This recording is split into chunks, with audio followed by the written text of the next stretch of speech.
Welcome to Dead Scary Stories. If you enjoy these stories, please like, share, and subscribe. Also, comment which story you thought was the scariest. Now lie back, relax, and let sleep consume you. The highway through Pennsylvania's backcountry can feel endless when the sun goes down. Trees crowd both sides of the road, their branches stretching out to meet above like a tunnel. I'd driven it plenty of times, but something about that stretch of blacktop always made me uneasy at night. The isolation, maybe. The radio stations don't come in clear, and there's nothing but the roar of the engine and the trees pressing in. I was hauling building supplies to a warehouse in Pittsburgh, the trailer loaded down with lumber and rebar.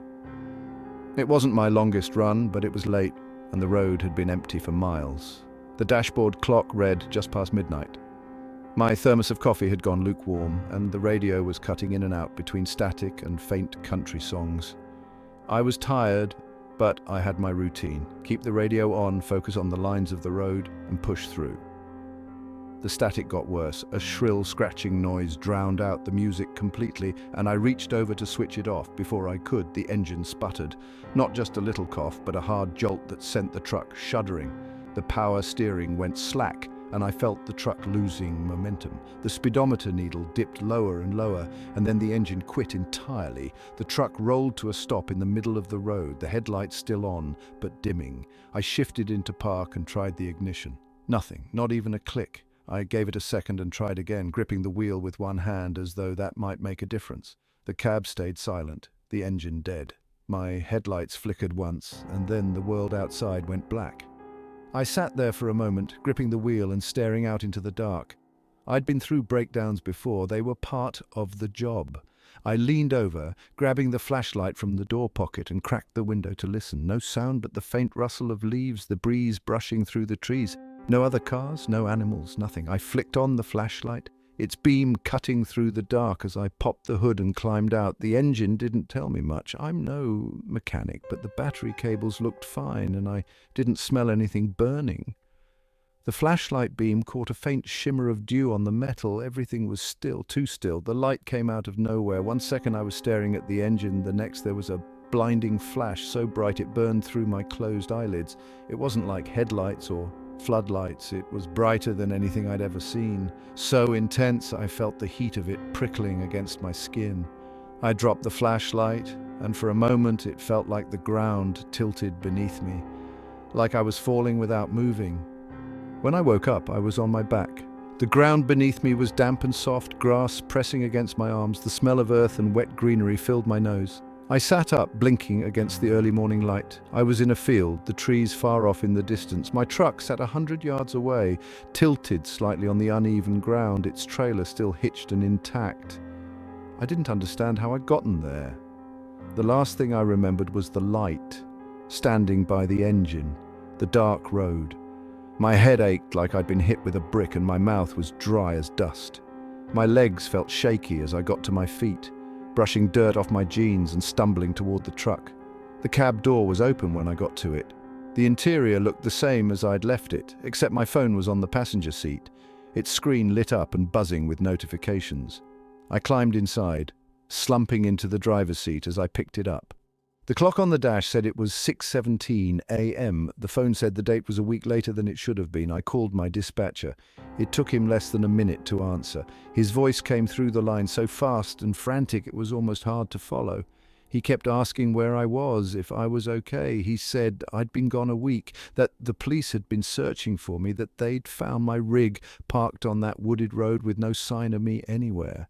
I told him I was fine, but he kept asking what had happened. I couldn't answer. I looked around the cab, checking the locks, the compartments, anything that might give me some clue. The flashlight I'd dropped was sitting in the cup holder. The keys were still in the ignition. My coffee was gone, the thermos missing. The air inside smelled faintly of pine and something metallic, like old coins.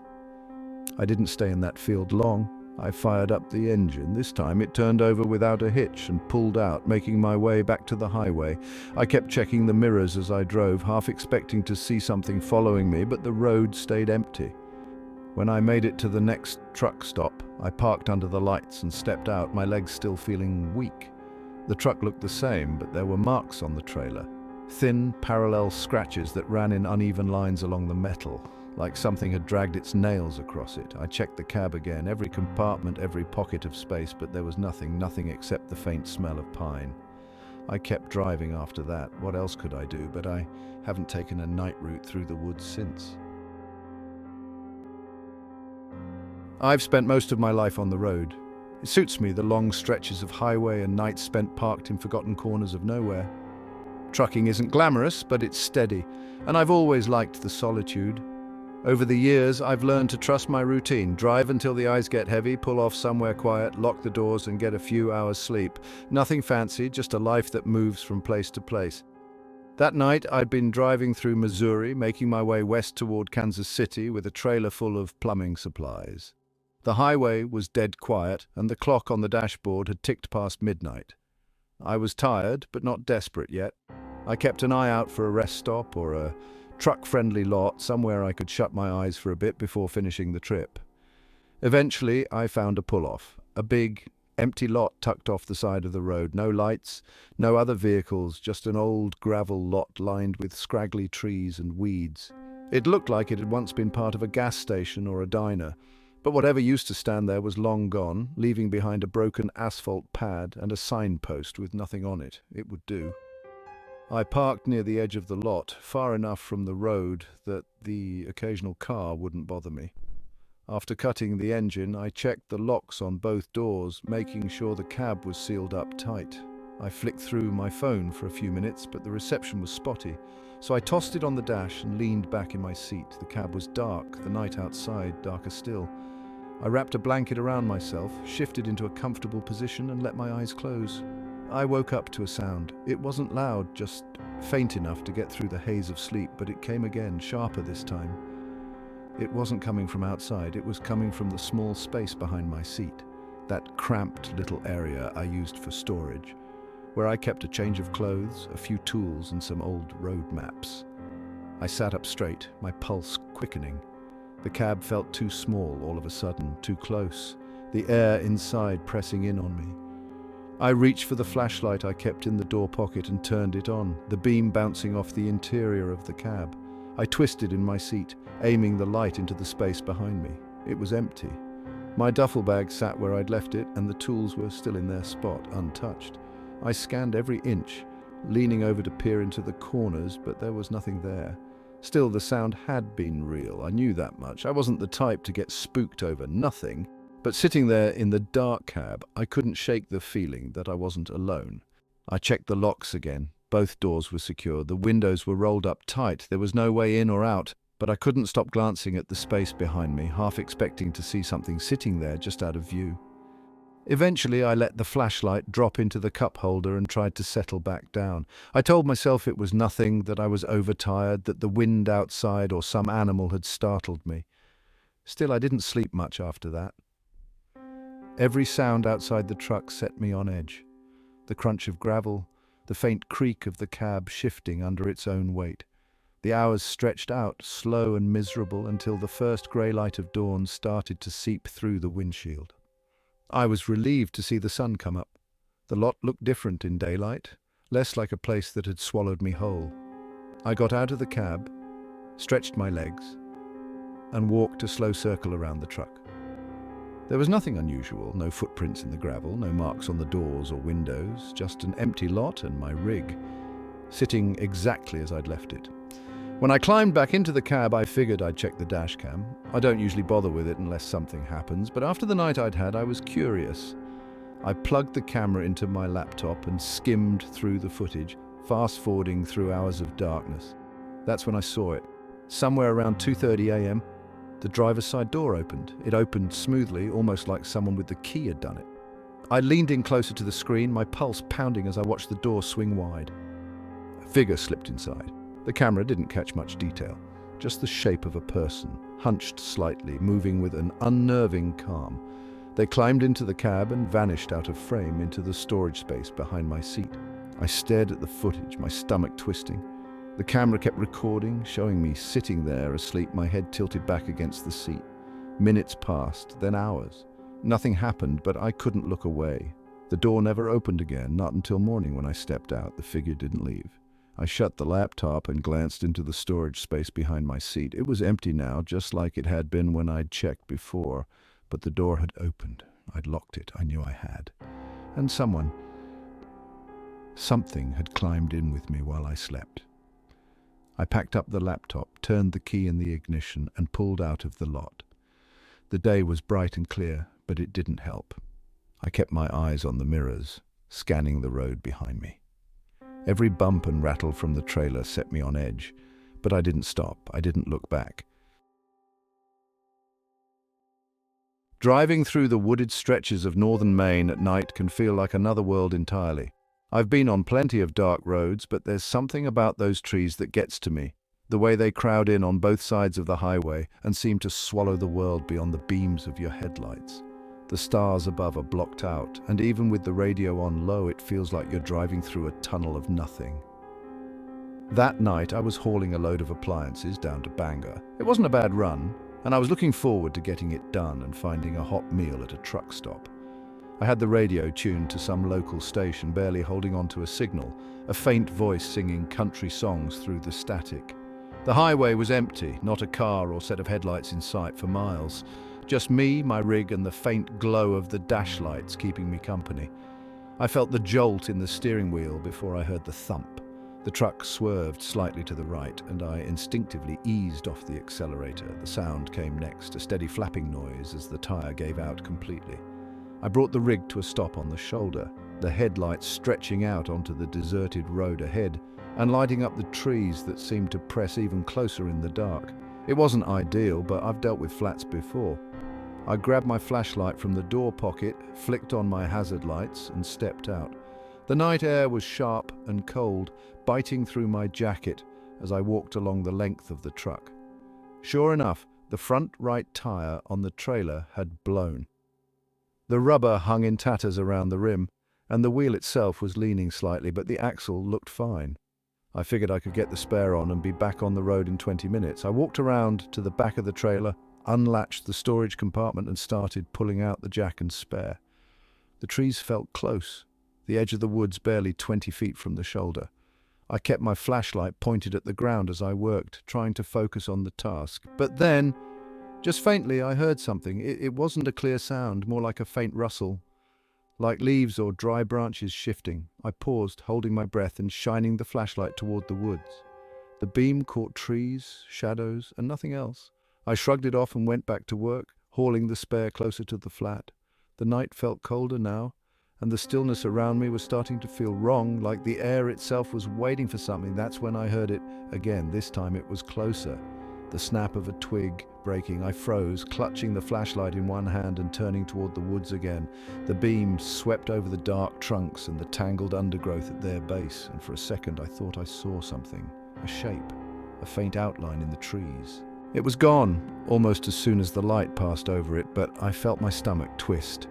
I stood there for what felt like minutes, staring at the trees, trying to convince myself it was an animal, maybe a deer or some raccoon.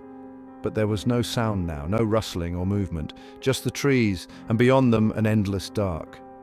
I grabbed the tire iron and backed toward the cab. The tools and the spare tire could stay where they were. I wasn't about to stick around and find out what might be in those woods. My boots crunched against the gravel as I climbed back into the truck, slamming the door behind me and locking it. The truck felt like a safe haven, a barrier between me and whatever was out there. I let out a shaky breath, reaching for the key in the ignition.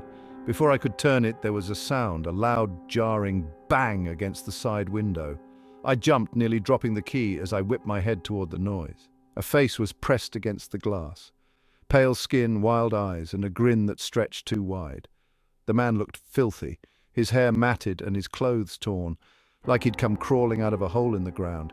His hands were smearing dirt against the window as he banged on it again, harder this time, his mouth moving like he was trying to say something I couldn't hear.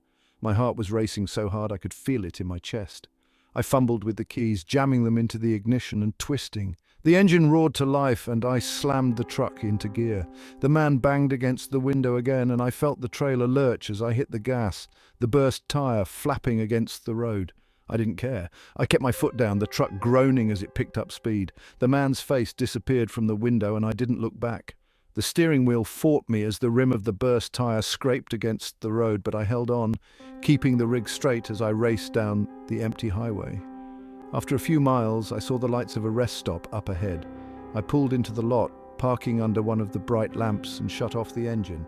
My hands were shaking as I climbed out of the cab and walked around to the front of the truck. The flat was shredded, rubber hanging in strips around the rim.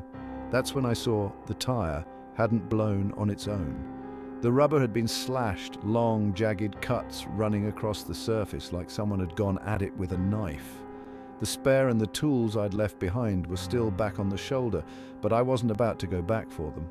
I checked the lot, making sure I wasn't alone, and then climbed back into the cab, locking the doors behind me. I didn't sleep that night.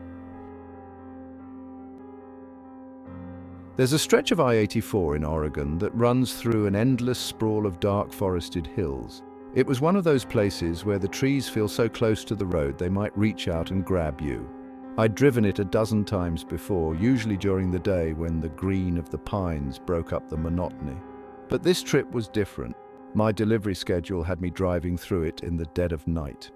I was hauling a trailer full of freight bound for Boise and had pushed through most of the drive already. The clock on the dashboard read just past 1 a.m. and the dials on my truck's console glowed faintly. I was tired. Not just your usual road fatigue, but the kind that seeps into your shoulders and makes your hands a little looser on the wheel than they should be. I could feel it creeping up on me, threatening to turn my blinks into something longer. Then I saw the rest stop. It came out of nowhere, sitting in a curve of the road, and the glow of its overhead lights was like a beacon. It was one of those places where the parking lot is more gravel than pavement, with a single small building squatting in the middle. A few vending machines glinted against the building's wall, and the interior lights of the bathrooms were glaring and harsh. I pulled my rig into the lot and parked under the brightest lamp I could find. There were 3 other trucks parked nearby, their engines silent. I killed my own engine, grabbed my thermos from the passenger seat, and stepped out into the night. The cold hit me first. I hadn't expected it to be so sharp, and I zipped my jacket up higher as I crossed the lot toward the rest stop's entrance. Gravel crunched under my boots with every step, and the sound seemed too loud against the stillness around me. The inside of the building was basic. A pair of restrooms, a vending machine stocked with chips and sodas, and a small bench against one wall. I used the bathroom first, splashing cold water on my face and trying to shake off the exhaustion. When I came back out, there was another trucker standing by the vending machine. He was taller than me, wearing a faded jacket and a cap pulled low over his face. He glanced my way, gave a brief nod, and went back to feeding dollar bills into the machine. I grabbed a bag of crisps and a bottle of water, then stood by the bench for a minute, stretching out my legs. The other driver picked up his drink and snacks, and the 2 of us exchanged a nod as he headed back toward the lot. I stayed behind, sipping my water and letting my eyes adjust to the bright fluorescent lighting. There was a map on the wall, one of those cheap paper ones showing the nearby state parks and highway exits. I didn't pay much attention to it at the time. After a few minutes, I decided I'd rested enough. I tossed the empty bottle into the bin, pulled my jacket tighter around me, and walked back out to my truck. The other driver's rig was already pulling out of the lot, his taillights glowing red against the asphalt. I climbed into my cab, shut the door, and locked it behind me. The rest of the night passed without much incident. I made it to Boise, unloaded the freight, and crashed in my sleeper cab for a few hours before heading back. It wasn't until the next day, when I was planning my return route, that I thought about the rest stop again. It had been in a good spot, right along the highway, with plenty of space for rigs to park. I figured I'd mark it down on my GPS so I could use it again next time, but when I pulled up the map, there was nothing there. I zoomed in on the curve of I-84 where the stop had been, but all I saw were trees and empty road. Confused, I searched for nearby facilities, but the closest rest area was 20 miles back in the opposite direction. That didn't make sense. I clearly remembered pulling into the lot, walking into the building, buying snacks. It had been real. I could still picture the vending machines and the harsh bathroom lights. Frustrated, I decided to ask about it when I stopped at a diner later that evening. The waitress behind the counter gave me a strange look when I described the place. She said there hadn't been a rest stop on that stretch of I-84 for years. The only one nearby had burned down in a fire, and the state had never bothered rebuilding it. I told her that couldn't be right, but she just shrugged and walked away to refill someone else's coffee. After I finished my meal, I decided to check one last thing. I opened my truck's glove compartment and pulled out the receipt from the vending machine. I'd shoved it there without thinking much about it. It was there, printed on cheap thermal paper. Except there was no address listed at the top, just a line of dashes and a timestamp. I sat there in my cab for a long time after that, staring at the empty stretch of highway ahead. I thought about the bright lights, the tall man in the cap, and the sound of gravel crunching underfoot, and I couldn't shake the feeling that none of it should have been there at all. I've been hauling freight across the Midwest for 20 years, give or take. Long, empty highways, cornfields stretching out for miles in either direction, small towns that look like they haven't changed since the 60s. It's the kind of life you fall into and stick with because it's simple and the road doesn't ask much from you. Just keep your eyes ahead, your hands on the wheel, and don't drive tired. Easy enough. That night I was headed south through Kansas, somewhere between Salina and Wichita. The sky was dark, starless, the moon hidden behind thick clouds. The kind of dark that makes the road ahead feel like it's vanishing into nothing. My trailer was empty. I'd just dropped a load in Nebraska and was heading home to Oklahoma City. I didn't have a deadline, so I wasn't pushing it. I'd planned to stop in Wichita for a few hours' rest. It was past midnight when I spotted him on the shoulder, a hitchhiker standing just outside the cone of my headlights, one hand raised with a thumb out. You don't see too many of them these days. It's not safe anymore for them or for the drivers who pick them up. But he was there, tall and lean, a duffel bag slung over one shoulder, his other hand jammed in his jacket pocket. I wasn't thinking much beyond the fact that he looked cold. The temperature had dropped close to freezing, and he was out in it, standing under the wind that whips across the plains. I slowed the truck, pulling off onto the shoulder a few yards past him. I saw him jog up in my side mirror and climb into the cab. He settled into the passenger seat, and I heard the seatbelt click into place. The cab filled with the faint scent of damp fabric and sweat. He was young, mid-20s maybe, with a scruffy beard and tired eyes. We drove on in silence for a bit, the hum of the engine filling the space between us. After a while, he started asking me questions, where I was headed, what I was hauling, that sort of thing. His voice was quiet, almost conversational, and I answered without much thought. He seemed like a decent enough kid, just a traveler looking for a ride. He mentioned he was heading to a town called Ruddock, somewhere east of Wichita. I nodded and kept driving, even though I'd never heard of it. The conversation was light for a while, just the usual stuff strangers talk about to pass the time. Then he asked me if I'd been through Ruddock before. I told him I hadn't, but he just gave a little smile and looked out the window like he didn't believe me. He said something about it being a quiet place, small, not many people passing through. I didn't press him on it, but there was something in the way he talked about it that felt off, like he wasn't describing a real place. It was hard to explain, but the way he spoke was vague, like he wasn't sure if he'd been there himself. I kept my eyes on the road, the painted lines rushing under the headlights. The miles slipped by, and the conversation trailed off. He leaned back in his seat, his head tilted towards the window. I figured he'd dozed off, which was fine by me. The road had a way of lulling people into silence. At some point, I glanced over. The seat was empty. I blinked, my stomach turning over. The seatbelt was still buckled, lying flat against the fabric, like it was holding something invisible in place. His duffel bag was gone, the faint smell of damp fabric gone with it. I gripped the wheel, my knuckles white, and turned my gaze back to the road. The highway stretched on, empty in both directions. There hadn't been an exit for miles, no rest stops, no shoulders wide enough to pull over safely. I hadn't stopped. There was no way he could have gotten out. I tried to tell myself it was exhaustion, that my mind was playing tricks on me. Maybe I hadn't picked anyone up at all, though I could still feel the warmth where his body had been, could still hear the faint sound of the seatbelt latching. My pulse thudded in my ears, drowning out the engine. I didn't stop driving. I couldn't. The dark pressed in from all sides, the world outside the truck feeling too still, too empty.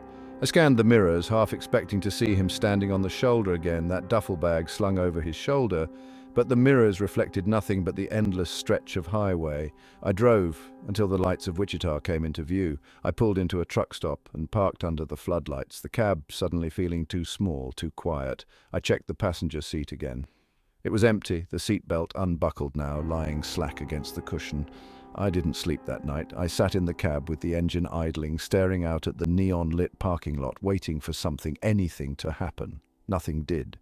When the sun came up, I got back on the road, heading south towards Oklahoma City. I didn't pass through Ruddock, though. I checked every map I could find. It wasn't there. It didn't exist.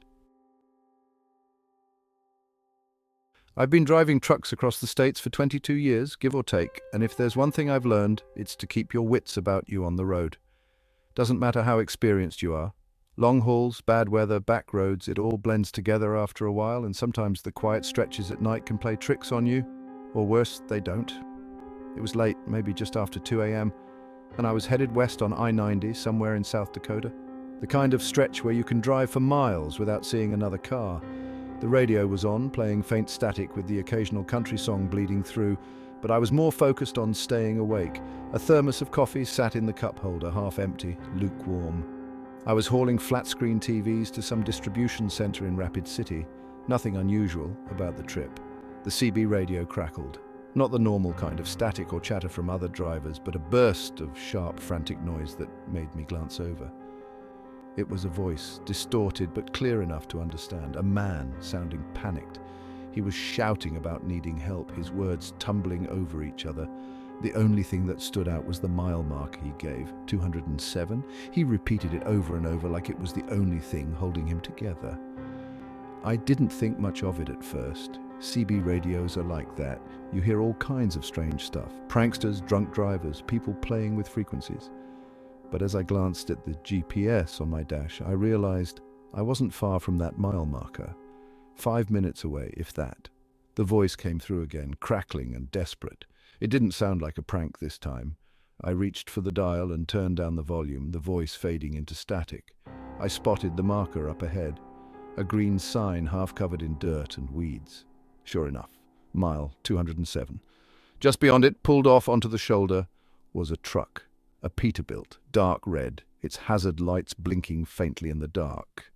There were no other cars on the road. I slowed down, letting my headlights wash over it as I pulled up. Behind, the driver's side door was hanging open, the interior dark. I stayed in my cab for a moment, engine idling. The red truck sat there, silent except for the faint blinking of its hazards. The road around it was empty, the surrounding fields stretching out into the blackness on either side. I couldn't see anyone, no movement, no sign of the driver, just that open door swinging slightly in the wind. I reached under my seat for the flashlight I keep there. It was one of those cheap plastic ones, but it worked. Climbing out of my truck, I clicked it on and approached the Peterbilt. My boots crunched against the gravel as I walked, the sound cutting through the stillness. I shone the beam into the cab. The seat was empty. No sign of anyone, but the driver's side door had a smear of something dark on the handle. Blood, maybe. I swung the light over the ground, half expecting to find someone lying there, but there was nothing. Just a set of footprints in the dirt, leading away from the truck and disappearing into the tall grass beyond the shoulder. They were uneven, like whoever had left them had been limping or stumbling. I stood there for a moment, feeling exposed under the wide-open sky. That's when I caught something in my peripheral vision, movement in the mirror of my own truck. I turned, the flashlight beam catching the rear of my trailer. A figure was climbing into it, their body moving fast and jerky, like they were scrambling for cover. The doors of my trailer were open, swinging lightly. I don't know how they got them unlatched, but they were. My throat felt dry and I froze for a second, the flashlight trembling in my hand. Then instinct kicked in and I moved back towards my cab, keeping my eyes on the trailer. Whoever it was, they'd disappeared inside.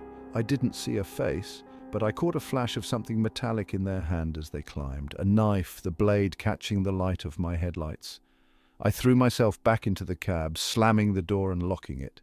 My breathing was loud in the silence, my heart pounding in my chest. I grabbed the radio and turned it up, but the static was all there was. No voice, no cry for help, just dead air.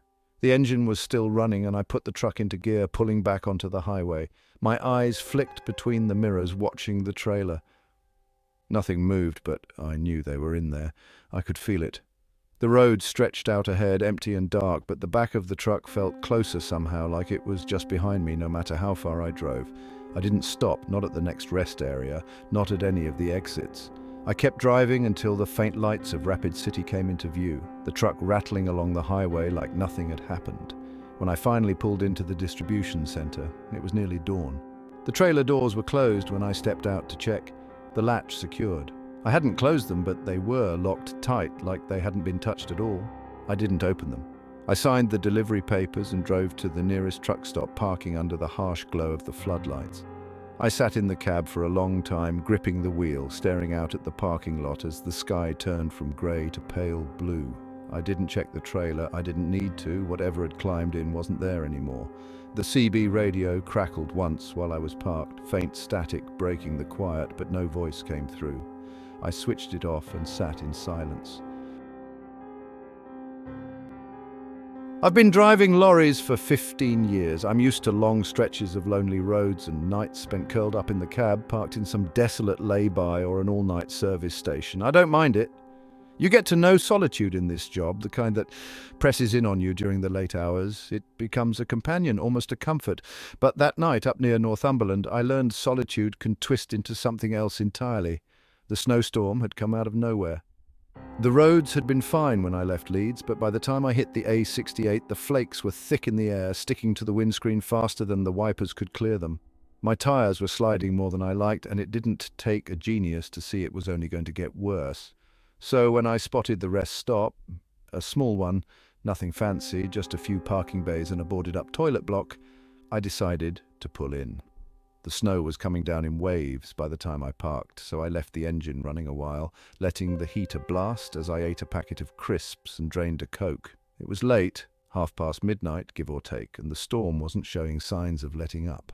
I killed the engine, wrapped myself in my sleeping bag, and settled in for a few hours of shut-eye. It was colder than I liked, but I'd dealt with worse. I don't know how long I was asleep before the sound woke me. A tapping, quick and faint but insistent, like someone drumming their nails against the glass. I blinked awake, disoriented, and sat up. The cab was pitch dark, save for the faint glow from the dashboard clock. 3:14 a.m. I glanced at the passenger side window where the sound had come from, but there was nothing there. Just a blurry haze of snow clinging to the glass. I sat still, my breath clouding the air. For a moment, I wondered if I'd dreamt it, but then I caught the faintest impression of something moving outside, a flicker of motion against the snow-blurred landscape. I didn't get out of the truck. That's the sort of thing you do in films when the audience knows better than the idiot on screen. I wasn't that sort of idiot. I locked the doors, turned the key in the ignition just enough to power the electrics, and flicked on the headlights. The beams cut through the snowstorm, illuminating the empty rest stop.